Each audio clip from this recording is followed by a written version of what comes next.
Hi, I'm Danny and these are my Diecast Disasters. In this video I'm going to tidy up and customize this little Corgi Rover 3500. This will be the first Corgi I've done. There's not a wiki for them, so it's a bit difficult to find any information on this particular model. I think it might be number 338. Maybe produced in the early 80s. With the car off the turntable, we can take a closer look and see that the paint job is fairly chipped. There's a tiny crack in the windscreen and a little one in the side window. The rear window is missing. And the tow hook is a bit broken. You can see underneath it's just a plastic base. It's a pretty flimsy, cheap sort of toy compared to a Matchbox or a Tomica or something like that. I drill out the 4 rivet posts holding the model together.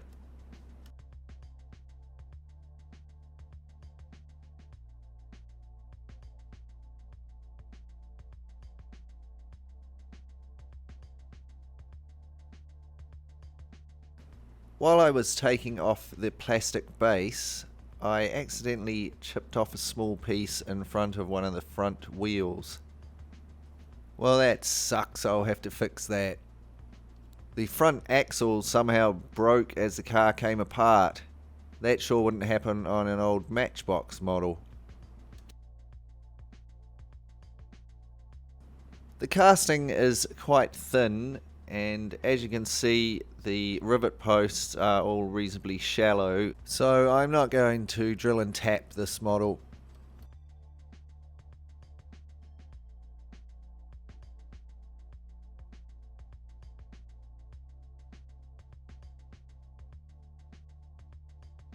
I do use my rotary tool just to smooth off the ends of the rivet posts.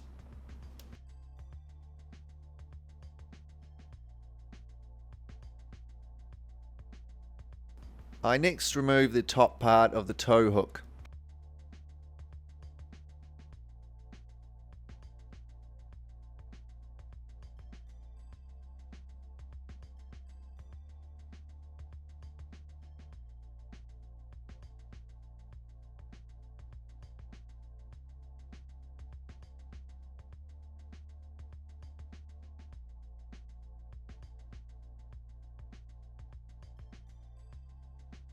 Once the tow hook was removed, I used some poly stripper to remove the paint from the casting.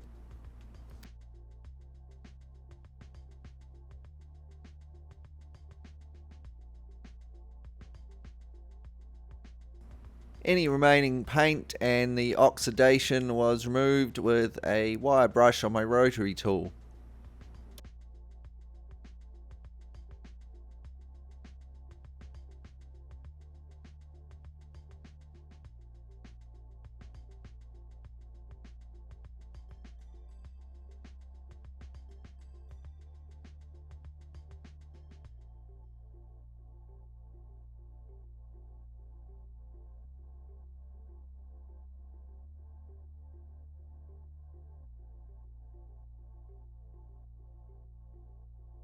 I'm going to paint this car maroon, so I start with a deep red and then I added a splash of blue to make it a bit darker.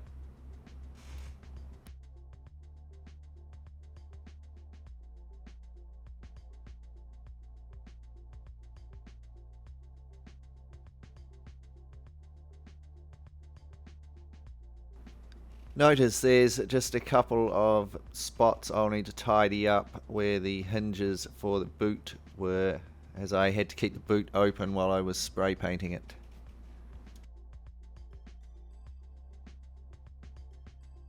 I'm going to detail the sides with some black stripes, using some stripe decals that I've made.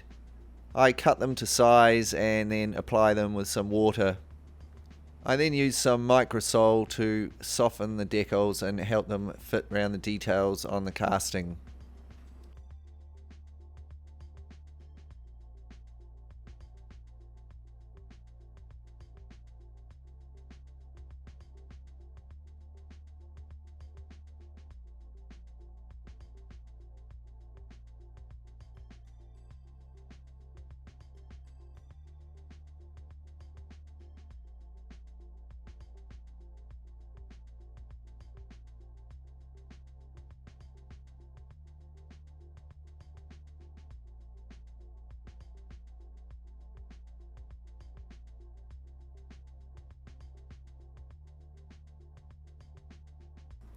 The plastic parts were all a bit dirty.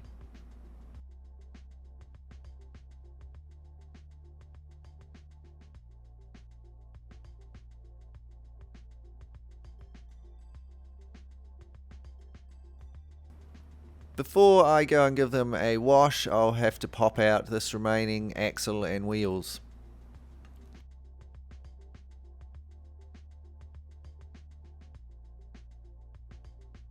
They're given a wash in some hot soapy water, and here they are looking a lot cleaner.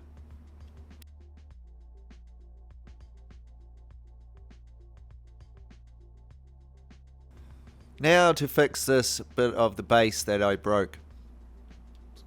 First I cut out a small piece of styrene and glue it in place.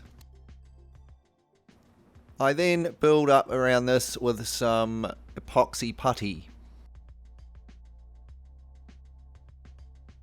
Once this had cured, I used files and some sandpaper to shape it.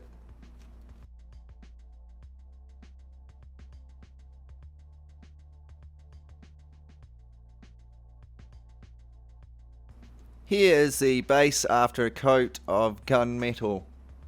As you can see, my repair is okay. It could be a bit tidier, so I give it a bit of a sand and then give the piece another coat of gunmetal.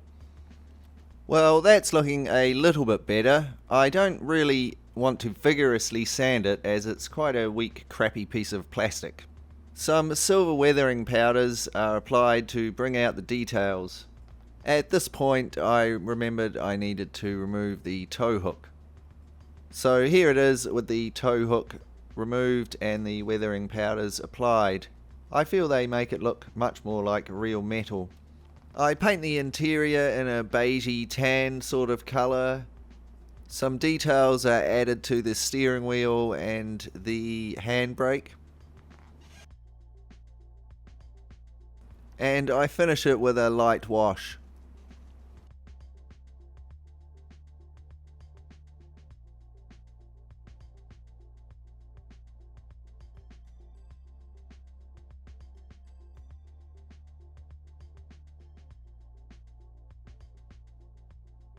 The window is good apart from the hairline cracks, which I can't really do anything about, so I just give it a polish with some polishing compound.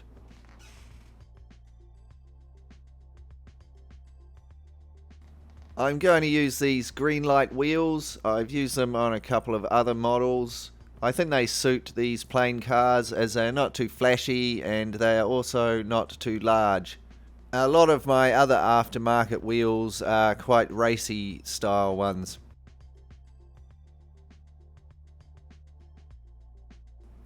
Here are all the parts of our Corgi refurbished and ready to go back together.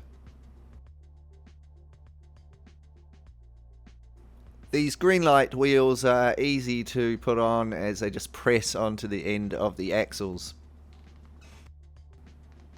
Before we take a look at our finished Rover, let's take a moment to be reminded of what we started with. A shabby looking old Corgi Rover. Most of the car is there, but its orange paint job is half chipped away, and the rest of it could definitely do with a spruce up.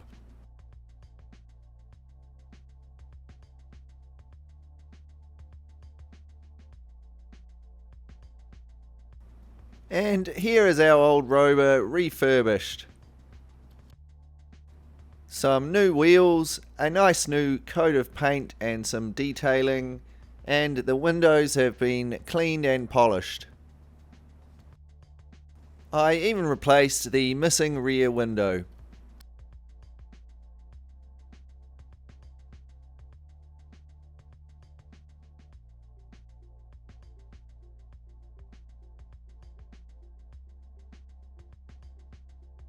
It was fun doing my first Corgi restoration, and I learned a couple of things for next time. I'll definitely be more careful if it's one of the plastic base ones. I have a few Corgis lined up, but some of them have metal bases. This toy is definitely not as heavy and high quality as, for instance, a Matchbox or Tomica car. However, I have some older Corgis that are all metal and seem to be of a higher quality. Perhaps these were just made in a time when they were trying to do things cheaper. With that being said, the casting is still really well detailed. So there's our old Rover 3500, spruced up and ready to go for a spin on some country roads. I'll just take a moment to welcome all my new subscribers and say a massive thanks to everyone for all the great comments and likes on my videos. Thanks heaps. If you'd like to help support the channel, you can check out my Patreon page. I'll leave a link in the description below.